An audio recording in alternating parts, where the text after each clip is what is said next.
Olá, muito bom dia, bem-vindo ao Curitiba Raiz. Já estamos no segundo episódio dessa série que pretende resgatar as raízes curitibanas para você que é curitibano, que adotou Curitiba ou que ama Curitiba morando em outras cidades. São todos muito bem-vindos. Quem está nos assistindo pelo YouTube, Rumble, Twitter, Getter ou LinkedIn, deixem seu like, inscrevam-se no canal do YouTube, quem ainda não é inscrito, é muito importante a gente fazer o canal do YouTube crescer, acione o sininho das notificações, avise para os amigos, compartilhe, né? Compartilhe para que o programa chegue a mais gente e, claro, participe pelo chat, a gente quer saber as suas histórias curitibanas. Bom dia, Germano. Já nos apresentamos no último programa. Eu tenho o Germano Vieira aqui comigo, participando do Curitiba Raiz, porque é um curitibano que adotou o Curitiba de coração, mas é raiz também. Bom dia, Cris. Curitiba Raiz. Se coração tem raiz, o meu tá plantado aqui em Curitiba, pode ter certeza. Esse nome é muito legal, né? E eu já vou começar esse segundo episódio. Quem não assistiu o primeiro, depois eu recomendo que volte, assista o primeiro episódio. A gente contou um pouco das nossas histórias. Vamos continuar hoje com as histórias do Germano e com a minha história pessoal com Curitiba, mas hoje a gente vai falar também de Curitiba Raiz, a raiz da cidade, porque, enfim, claro que a população é que faz a cidade ser como é, e todos nós temos nossas raízes em Curitiba, mas tem algumas coisas que são muito raiz em Curitiba, por exemplo, Vina. Vina, Japona, Penal. Penal, mas a gente estava conversando, né, Cris, a questão do Medianeira e do Colégio dos Pais, e eu estava pensando aqui comigo que isso tudo vai sumindo, né? Vai se perdendo. A gente começou a falar das histórias pessoais e essa dinâmica que a vida traz, que vai construindo, que vai formando, falando dessas questões da pracinha, do ambiental, de futebol, da turma do jogo, as gírias todas. Isso tem um valor enorme, né? Porque são coisas Vai formando nossa personalidade, vai né? formando a nossa personalidade e os valores, né? Aquelas coisas que a gente preza. Então, a gente tinha ideia de que meia hora a gente faria as introduções e as apresentações e a gente ia conseguir. Mas é muita história, né, Cris?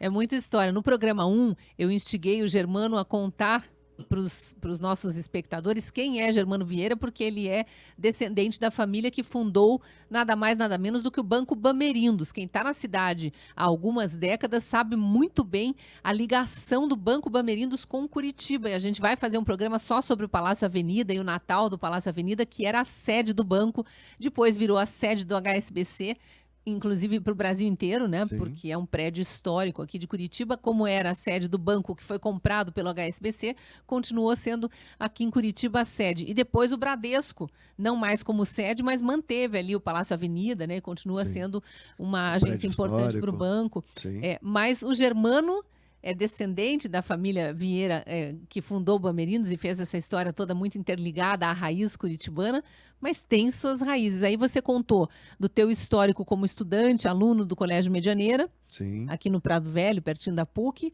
e não contou muito para frente depois, né? Então, A gente sabe que da tua história que você foi trabalhar no banco com teu pai, José Eduardo de Andrade Vieira, sim. que é filho do fundador, né, do Avelino. Eu vou tentar dar umas pinceladas rápidas aqui nos principais pontos que eu acho que marcaram. Porque eu quero chegar no Germano jornalista, tem essa parte também. Então, eu entrei no banco aos 21, 22 já, depois de ter voltado dos Estados Unidos, e comecei a trabalhar em agência. E eu tive a chance, uma oportunidade rara, de trabalhar em 10 agências em Curitiba.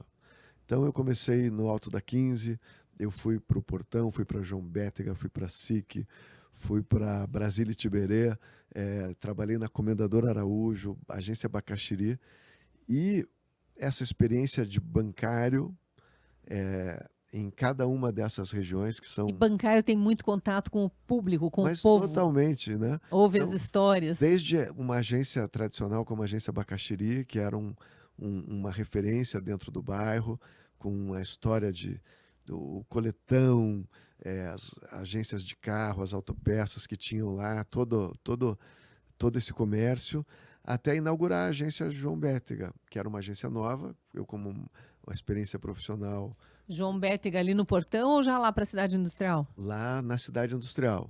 E depois a Avenida Brasília. Então, eu inaugurei como chefe de serviço a agência João Bétega e como gerente a agência Avenida Brasília. É, bairros, vamos, em desenvolvimento, né? Isso que eu Em ia dizer, eu crescimento. tô tentando me colocar no lugar do gerente de banco ou do próprio funcionário do banco ali, que está chegando para uma agência nova. Vocês veem o bairro crescer ao redor da Então, agência, né? na agência João Bétega, eu tive a, a sorte, o prazer, a felicidade, por exemplo, de abrir a primeira conta da Bematec, Olha. que virou uma mega Vamos contar, para empresa, quem não né? sabe o que é a Bematec, foi, bom, pelo menos que eu tive conhecimento aqui no Paraná, a primeira empresa de maquininha para comércio, de Ex- maquininha eh, para cartão de crédito, Mini de débito. impressoras, Mini esse impressoras, processo todo. exatamente. Curitibanos, Então, porque, aliás, um dos fundadores da Bematec, agora não vou recordar o nome dele, me perdoe se estiver ouvindo, fez engenharia eletrônica no Cefet, no antigo eu acho que Cefet, com o todos. meu irmão mais velho, Tem o Volney, tem o o Volney. O Marcel, Volney. sim, eu conheci todos eles. E a atividade de gerente de banco tem muito disso, né? De você tem negócios que não vão bem, tem negócios que vão, mas o papel do banco como ferramenta nesse processo, e eu vivi isso muito intensamente. É, como eu tinha uma referência pessoal, particular, é, maior do que a agência, né? Porque eu convivi muito com meu pai, com as atividades dele, com o processo todo. Então, eu tinha e sempre fui muito curioso, uma abertura maior. Eu acabava sendo xereta. Quero saber onde é que está o dinheiro, como é que faz isso, onde é que começa isso.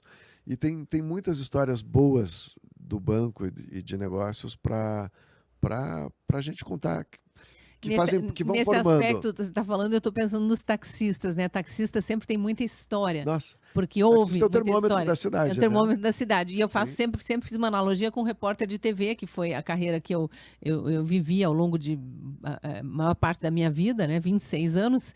A gente ouve muitas histórias dos moradores da cidade, histórias boas e histórias ruins, né? sim, E vira de alguma forma até quase um confidente ali, o taxista também. E o bancário, especialmente, aquele que está no sim, caixa ali, recebendo o sim, público, né? A gente sim, sabe que sim, sempre rola um papo. Nunca é muito demorado, como num táxi ou numa reportagem de TV, mas tem esse contato.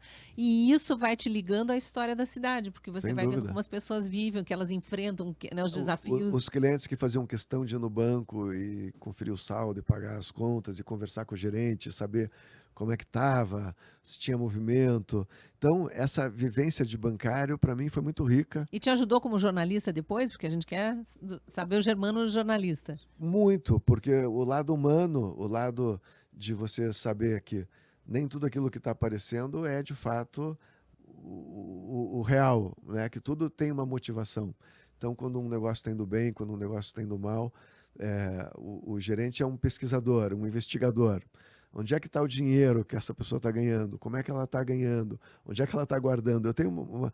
Eu trouxe um amigo, que virou amigo depois, ele não era amigo, mas ele queria é, importar a primeira máquina de bordadeira industrial para Curitiba. Era uma máquina chinesa de 12 cabeças, custava US$ 100.000.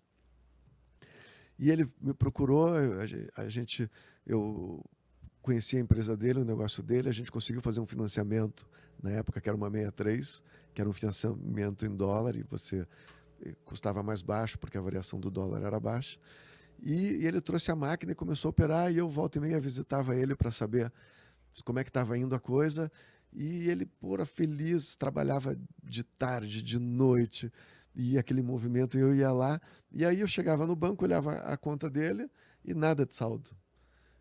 E passou 3 meses, 4 meses, 5 meses, Estava feliz, mas não estava faturando. eu fui ficando preocupado, e um dia eu não me aguentei, eu fui visitar ele uma sexta-feira de noite, cheguei lá, como sempre, ele trabalhando 8 horas da noite, que nem um louco, material para lá, material para cá, tudo guardado, e eu procuro ele, escute, está indo bem? Pô, tá ótimo. Não, porque eu estou preocupado, porque eu...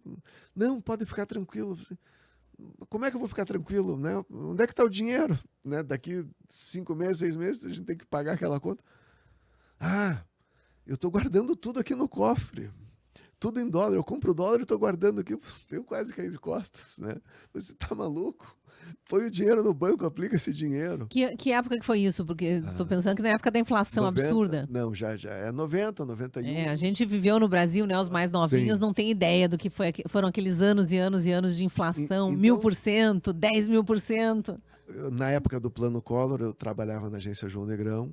Você ainda estava no banco na época do confisco? Estava. Isso deve ter sido uma experiência traumática. Gente. Imagine, se a todos os bancários as pessoas mais sofreram. velhas aí, quem teve dinheiro confiscado no governo Collor. Então, o governo a gente falou... sofreu, mas imagina os bancos para administrar esse sofrimento de todo mundo. O governo falou que todo mundo tinha 50 mil na conta para... Não lembro mais que moeda era, você lembra? Cruzados, cruzeiros, porque toda hora cortavam os 3 zeros do final e mudava o nome da moeda. O governo confisca a poupança de todo mundo e diz, não, do saldo que você tinha, 100, 200, 300 mil, você vai ficar com 50. Quebrou muita gente, teve muito suicídio, tem traumas de família horrorosos até hoje. E as pessoas não tinham muita noção. Eu atendi muita gente na fila do banco que estava lá para sacar os 50 mil e não era nem cliente do banco. Porque o governo falou que todo mundo tinha 50 mil. As pessoas achavam que o governo estava dando dinheiro. Que todo mundo ia ter 50 mil. Falei, não, mas se você tivesse 200 mil, ia ficar com 50. Se você tinha 30, ficava com os 30. Se você tivesse R$1 milhão, ia ficar vamos com falar reais agora, você só podia sacar 50 mil e a gente não sabia quando que aquilo ia terminar, né? E você tinha que durou fazer muito uma tempo. conta de conversão. O que teve de casos de gente que tinha vendido na véspera um apartamento para pagar a casa, já tinha, o dono do apartamento já tinha a promessa de se mudar para o apartamento, ele tinha que deixar o apartamento vazio, não tinha para onde ir. Sim. Gente que vendeu o negócio, gente que comprou máquina e que tinha que pagar e não tinha mais o dinheiro. Então, né? Enfim, um horror que o Brasil viveu naquela época. São medidas que afetam a vida das pessoas e afetam quem está envolvido diretamente. E quando eu fui para o jornal, né, aí a gente migra, chegamos no jornal. Eu fui para a Folha de Londrina. Porque o teu pai comprou a Folha de Londrina. A Folha de Londrina no início dos anos 90, final dos anos 80. Que era um jornal importante aqui no Paraná. Tradicional, acho que ainda tem um papel. Ele tinha uma circulação no interior muito forte. Era um jornal tradicional do seu milanês, um jornalista famoso, uma figura carismática do nosso estado, que teve o papel dele também. E o meu pai foi para Londrina, e ele era o presidente do jornal, e eu fui o vice-presidente na sucursal de Curitiba. E consegui, em algum momento eu levei a Teresa Urban, uma amiga querida, uma jornalista de mão cheia. Eu não era jornalista, a gente vai aprendendo as coisas, né, dentro do processo de acompanhamento daquela coisa. E aquilo que eu ia te falar, né, a tinta entra no sangue da gente. Quando a gente faz as coisas com paixão, com amor, acaba que aquilo atrai a gente acaba vivendo aquela vida. E eu gostei demais do jornalismo, eu entendi o papel do jornalismo e só não consigo entender como é que se deturpou tanto, né? Como é que os veículos foram perdendo. Eu entendo bem, porque eu vivi isso, inclusive eu saí, né, da televisão, interrompi minha carreira, eu coloquei um ponto final na minha carreira quando eu percebi os rumos que o jornalismo tomava. Mas eu acho que esse não é o foco do programa aqui, mas foi depois das manifestações de junho de 2013, a forma como a imprensa foi lidando com a aversão que o público começou a ter para as coberturas que davam mais destaque para black blocs, quando havia centenas de milhares de pessoas nas ruas pedindo outras coisas. Uma deturpação da verdade, né? Depois os Fora Dilma, onde tinha aqui em Curitiba, vamos pegar a maior manifestação Fora Dilma, teve 200 mil pessoas. Ia do início do calçadão ali atrás da Universidade Federal até a Boca Maldita, e a Marechal Deodoro também lotada. Cheia. 2 ruas paralelas, as principais do centro da cidade, lotadas. E 1 ou 2 cartazes noticiava, mas eram 1 ou 2 cartazes de intervenção militar e só se falava daquilo. Só se falava daquilo. São manifestações por intervenção militar, e não era. As pessoas queriam a saída da presidente que tinha arruinado com a economia do país. Então, eu fiquei 4 anos no jornal, uma experiência maravilhosa. Mas o jornalismo é realmente muito importante. Eu sou uma defensora ferrenha, sou apaixonada também pelo jornalismo, pela comunicação, mas Mas essa comunicação que efetivamente interage com as pessoas, se preocupa com o que traz incomoda verdades, a não sociedade, versões. traz essa verdade para que todos conheçam e para que juntos a gente busque soluções. Perfeito. Eu tenho uma frase que eu usei durante muitos anos nas minhas redes sociais, que eu gosto muito, é que eu acredito no poder transformador de uma sociedade bem informada. Perfeito. Não é a imprensa que muda. Sim. São as pessoas que mudam o que está errado, mas Exatamente. precisam ter a informação. Sim, sim, E sim. quando a informação é sonegada, descontextualizada, omitida ou substituída por uma falsidade, que hoje se chama de narrativa, né? Sim. Para que o público seja induzido a formar uma opinião errada acerca dos fatos, aí é devastador. Sim. Aí acontece o que a gente viu. E não é só um fenômeno brasileiro, né? No mundo. As pessoas começam a tomar decisões com base numa imagem que não existe. Uma miragem. Numa figura desumanizada, por exemplo, né? Isso vai num genocida que não matou ninguém. Sim, exatamente. Enfim. Então, a minha experiência no jornal foi maravilhosa.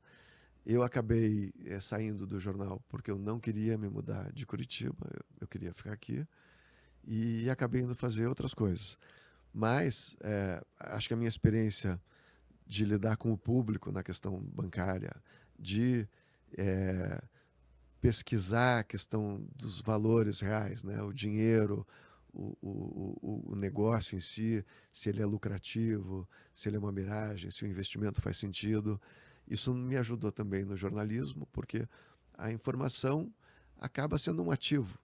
Né? Claro. Se ele for bem usado, ele transforma. Sim, a boa riqueza. Informação ela ajuda na tomada de decisões. Como eu vim de uma formação empresarial, onde a minha família inteira sempre valorizou muito o patrimônio, a riqueza das pessoas, né?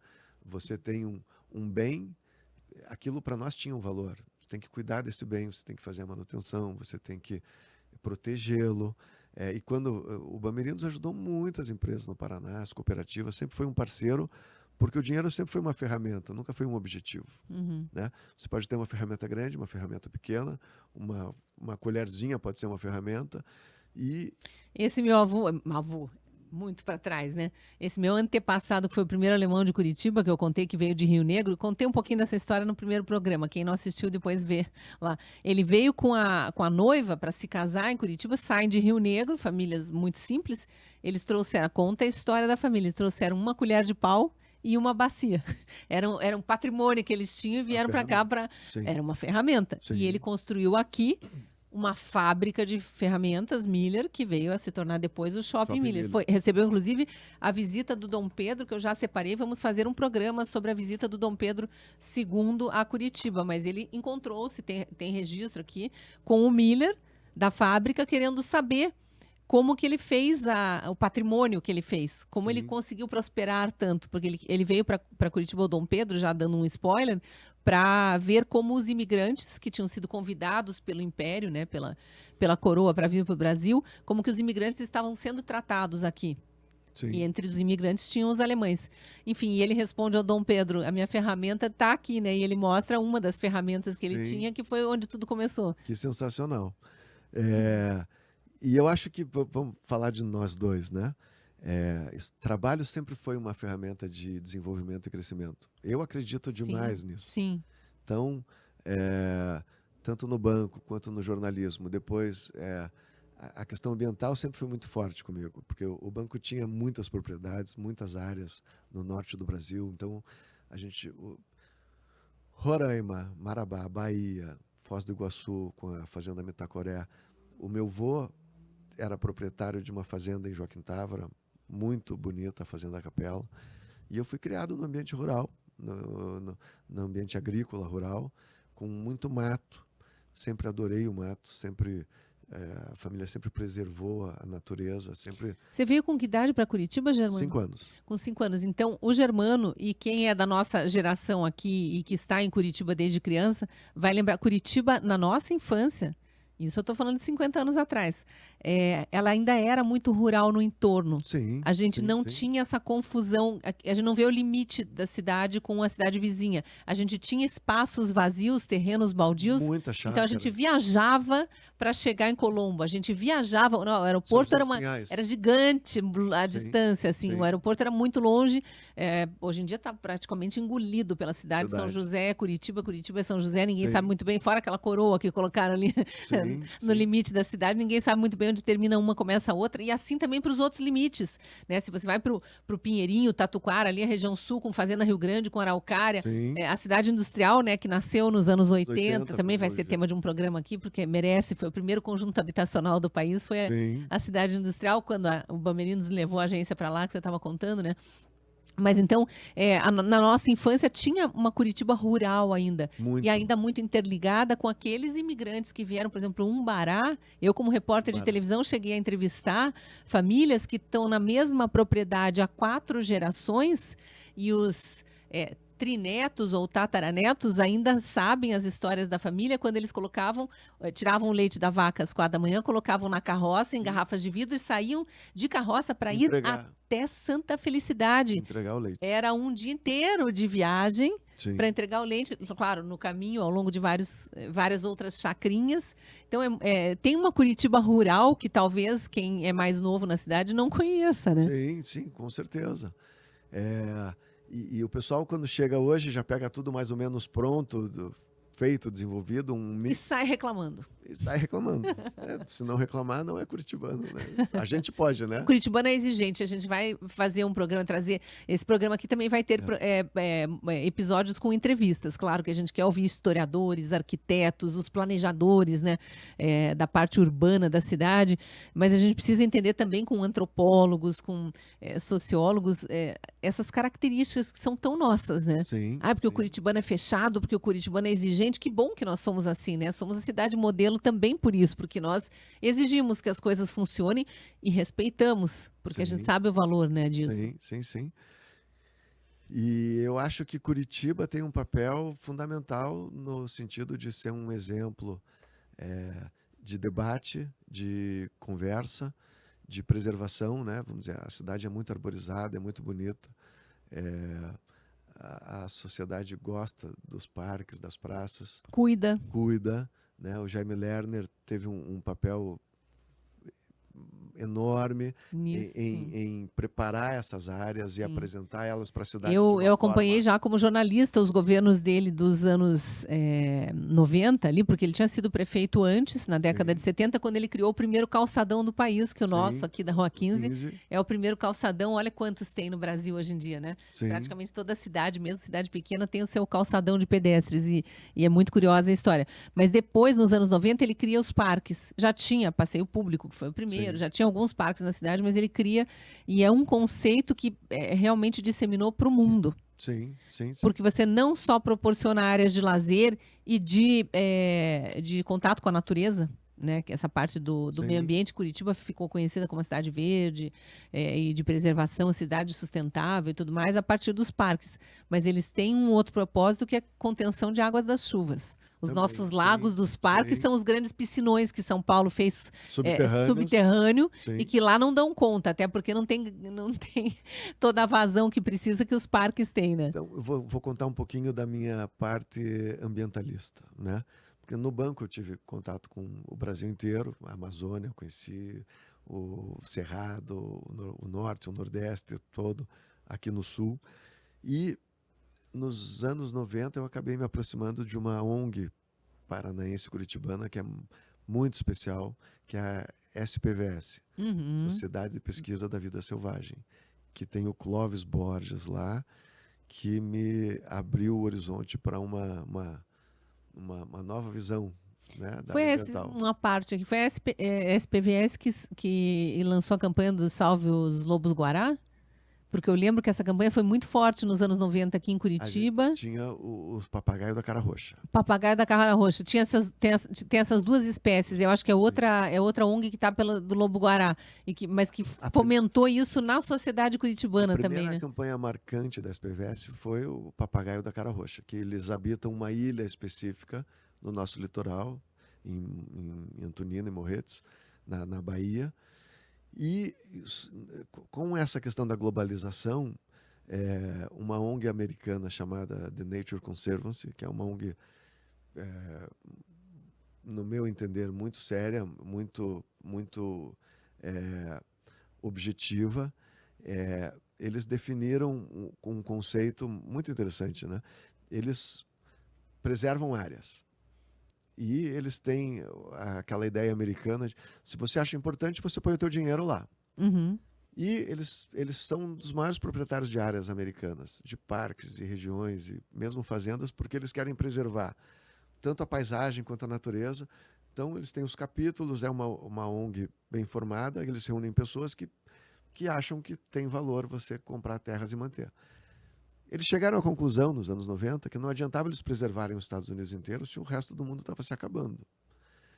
E montaram um programa para determinar áreas de interesse, áreas de risco que valeriam a pena ser preservadas e ajudar as pessoas a comprarem essas áreas e a manterem essas áreas. Uhum. Uma das Que ONGs... são as reservas naturais do patrimônio privado.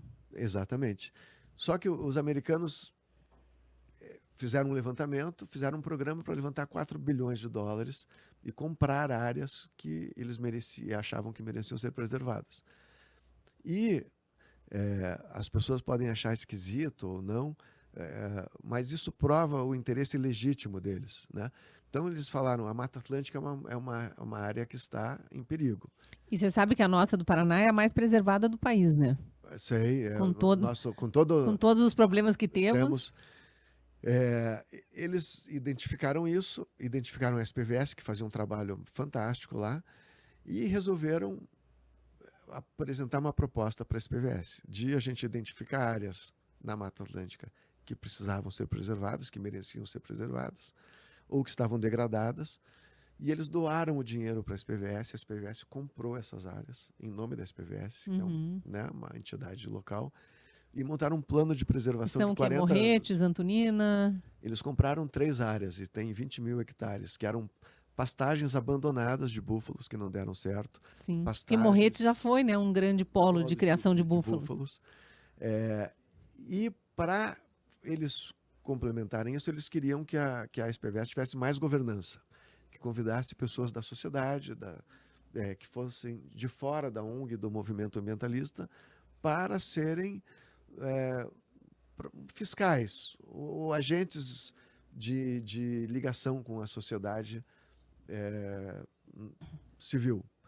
E o Clóvis me convidou, eu conheci a entidade, acabamos formando um conselho com 9, 10 pessoas, todas de fora, né?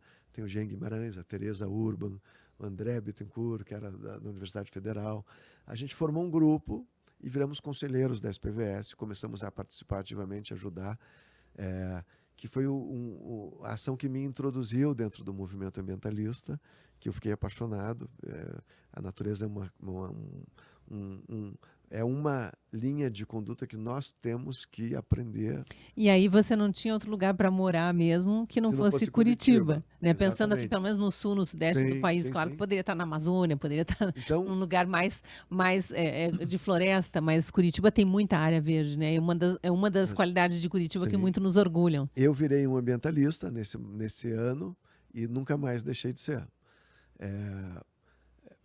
Mas é um ambientalista no bom sentido e a ONG no bom sentido, porque hoje a gente vê tanta confusão também na comunicação sobre o que são e o que fazem essas ONGs pelo Brasil inteiro, especialmente as da Amazônia, que se envolveram em muita coisa errada. E eu acho que esse nosso papo, para expressar um pouquinho a minha visão de mundo, né? Eu acho que todo mundo tem um espaço. E a gente falha muito em não explicar direito as coisas, não aprofundar nos temas e não usar a questão dos dados. Né? A gente se convence muito facilmente por uma manchete, por uma frase, por uma ideia vendida, sem aprofundar os dados, sem estudar um pouco. E eu acho que daí a nossa história de paranaenses, de curitibanos, de descendentes de gente que veio para essa terra e construiu tudo do nada. Quer dizer, tudo exige um esforço. Claro. né? Se você não se esforçar para aprofundar um tema, uma questão de interesse. E hoje o que eu vejo e acompanho é que as pessoas têm preguiça de estudar, têm preguiça de ler, têm preguiça de investir. Eles querem aprender tudo muito rápido, muito cedo, com muita velocidade. Esse é um dos males da sociedade digital, né? Com pouco trabalho. Da vida digital. Da vida digital. E com pouco trabalho. E eles pegam 1, 2, 5, 10 exemplos, vamos dizer, em 7 bilhões de pessoas, você tem 10 ou 15 ou 20 exemplos de pessoas que conquistaram muita coisa muito rápido, mas que não são o exemplo nem a referência, né? E eu acho que nem deveriam ser meta. Né? Mas nós vamos usar esse programa, né, para ir atrás dos exemplos e das referências e resgatar nossas histórias, com certeza. Falar das raízes e falar de cidadania, de trabalho, da história, eu acho que nos traz um papel duro aqui, Cris, porque a gente vai dizer que não é fácil a vida, você tem que batalhar, você tem que trabalhar. Mas eu acho que a audiência que está conosco valoriza essa meritocracia, esse esforço e o resultado que vem dele, né? E como a gente tem que expandir isso, né? Com certeza. A gente tem que, para preservar as coisas boas que a gente tem, para construir coisas sólidas que vão durar, a gente tem que preservar certos valores, né? De educação, de família, de informação. E eu fui aprendendo isso, que a natureza, ela transforma tudo. Se você der tempo e dedicação, você consegue resgatar e transformar e puxar isso de volta. O banco me deu as ferramentas do trabalho e de aprofundar o assunto da valorização do trabalho, do patrimônio, das coisas que realmente têm valor, porque senão fica tudo muita fumaça. A gente se ilude que certas coisas vão trazer muitos ganhos, muitos benefícios, muita tranquilidade, e o que traz a tranquilidade e o ganho mesmo é o trabalho, é a solidez, são as nossas referências e raízes. Com certeza. E o curitibano trabalha muito. A gente está chegando aqui no final de novo. No final do programa 2. Vocês conheceram um pouquinho mais da história do Germano Vieira, meu colega aqui no Curitiba Raiz. Já trouxemos mais alguns insights do que vai ser esse programa, né? Do que vai ser. Nós vamos trazer mais gente, né, Cris? Vamos trazer mais gente, a gente vai ouvir, a gente vai fazer, claro, programa só sobre meio ambiente, onde você vai poder trazer mais a tua experiência nessa área. Sobre comunidade. Desenvolvimento sustentável. Isso tem muito a ver com o DNA curitibano, então a gente encaixa no Curitiba Raiz com muita alegria. Vamos ouvir autoridades nessa área, contar a história dos parques, que é muito importante. Eu tenho o prazer de conhecer a nascente do Rio Belém, que fica lá no Abranches. Estive já na nascente do Iguaçu, que fica em Piraquara,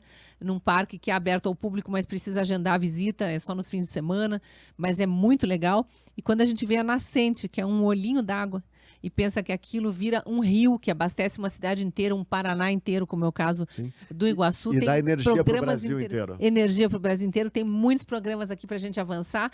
E a ideia, como eu disse no programa de abertura, para quem não viu depois volta lá, é a gente resgatar essas nossas origens, conhecer melhor a nossa história, para a gente entender o motivo do orgulho que nós temos de sermos curitibanos. Obrigada, Germano, por mais essa participação. Te espero no programa da semana que vem. Vamos em frente. Temos muita coisa para conversar. E agradeço demais a audiência. Se não estiver inscrito no canal, inscreva-se. E a gente quer saber de você. Conte no chat aí, dê sugestões também sobre a tua experiência com Curitiba. Até o próximo programa.